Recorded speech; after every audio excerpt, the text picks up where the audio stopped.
Hello friends, last lecture में हमने preparation of amines complete कर लिया था। आज हम होफमैन मेथड को स्टडी करेंगे। होफमैन मेथड क्या होता है? जनरली हम इसमें सेपरेट करते हैं, प्राइमरी सेकेंडरी और टर्शरी अमाइंस को सेपरेट करते हैं। ठीक है, होफमैन मेथड क्या है? एक इम्पोर्टेंट मेथड है जो कि एग्जाम पॉइंट ऑफ व्यू से बहुत इंपॉर्टेंट है और एग्जाम में पूछा जाता है 2 या 3 मार्क्स के अंदर कि आप हमें बताओ होफमैन मेथड से कि प्राइमरी सेकेंडरी और टर्शरी को कैसे सेपरेट करोगे। ठीक है, तो होफमैन मेथड में जनरली क्या होता है?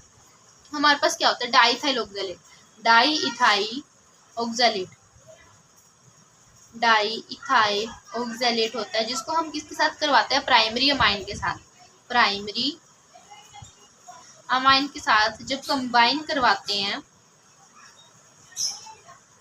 ये निकल जाता है अलग से और इतना पोर्शन इसका ये निकल जाता है, तो क्या बना देता है? CO और इसका NHR CONHR। ठीक है, और ये क्या निकल गए? 2 C2H5OH निकल गए। ठीक है, तो ये अगर ये क्या बना देता है? सॉलिड ऑक्सामाइड कंपाउंड है। क्या है? सॉलिड ऑक्सामाइड कंपाउंड है। ठीक है, अगर हमें ये तो क्या प्राइमरी अमाइंस को सेपरेट किया। अब सेकेंडरी अमाइंस का जब हम लेते हैं तो कैसे लेंगे? C2H5 C2H5 primary secondary amine ले लेंगे HNR2। ठीक है, जनरली एक ही है कंपाउंड, यहाँ पे 2 लेना है, यहाँ पे एक ही लेना है, तो यहाँ पे एक से निकल जाएगा CONR2 COO C2H5। ठीक है, और एक निकल जाएगा हमारे पास C2H5OH ये निकल गया। ठीक है, तो था सेकेंडरी अमाइन। ये बनेगा हमारे पास इथाइल ऑक्सामाइड डाइइथाइल ऑक्सामिक एस्टर या फिर ऑक्सामिक एस्टर भी लिख सकते हो आप इसको। ठीक है, अब देखो हमने क्या किया? सेपरेट कर लिया। टर्शरी जो अमाइन होते हैं वो रिएक्ट नहीं करते। देखो अब हमने क्या किया कि सेपरेट कर लिया कि हमारे पास कौन है? प्राइमरी है, सेकेंडरी है या फिर टर्शरी है। अगर वो प्राइमरी कंपाउंड होगा मिक्सचर में तो हमारे पास वो सॉलिड बनाएगा, सॉलिड मास लाइक स्ट्रक्चर। अगर वो सेकेंडरी होगा तो वो क्या बनाएगा? लिक्विड ही बनाएगा। और अगर वो टर्शरी होगा तो रिएक्ट ही नहीं करेगा। ठीक है, अगर हमें पता चल गया कि ये प्राइमरी है तो प्राइमरी अमाइन थोड़ी है, वो सॉलिड एक्सामाइड है। इसको हमें प्राइमरी अमाइन में चाहिए, ये हमें प्राइमरी अमाइन में चाहिए। तो प्राइमरी अमाइन में कन्वर्ट करने के लिए इसको किसके साथ रिएक्ट करवाएंगे?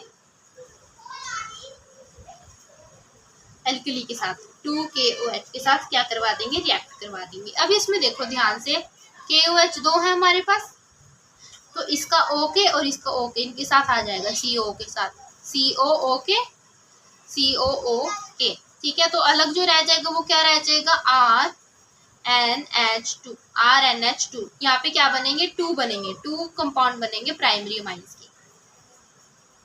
ठीक है, प्राइमरी अमाइंस हमारे पास फॉर्म, ये हमारे पास क्या निकल गया? प्राइमरी अमाइन निकल गया प्योर फॉर्म में। ठीक है, अगर हमारे पास CONR2 बना था और एक हमारे पास बना था COOC2H5, ये था हमारे पास। ठीक है, अब हम इसको भी 2KOH से के साथ क्या करवा देंगे? कंपाउंड में फॉर्म करवा देंगे, तो वही सेम प्रोडक्ट मिलेगा COOK और COOK। ठीक है, इसके साथ भी हो जाएगा, इसके साथ भी। अब C2H5OH अलग से मिलेगा एक और HNR2 अलग से मिलेगा, HNR2 अलग से। ये हमारे पास क्या हो गया? सेकेंडरी अमाइन की फॉर्मेशन हो गई। ठीक है, तो ये हमारे पास क्या हुआ? दोबारा से रीजनरेट कर लिया हमने दोनों, प्राइमरी और सेकेंडरी को क्या कर लिया? रीजनरेट कर लिया। और इस प्रोसेस को क्या बोलेंगे? रीजनरेशन प्रोसेस बोलेंगे। और इस टोटल ओवरऑल प्रोसेस को क्या बोलेंगे? Hofmann method. होफमैन मेथड, और ये बहुत इंपॉर्टेंट क्वेश्चन बनेगा आपका एग्जाम से। ठीक है, तो आई होप आप सबको ये समझ आई हो, और मेरे चैनल को लाइक शेयर और सब्सक्राइब ज़रूर करें। Thank you. अगर कोई भी डाउट हो तो ज़रूर मेरे को कमेंट बॉक्स में डाल। ठीक है, ओके, बाय बाय।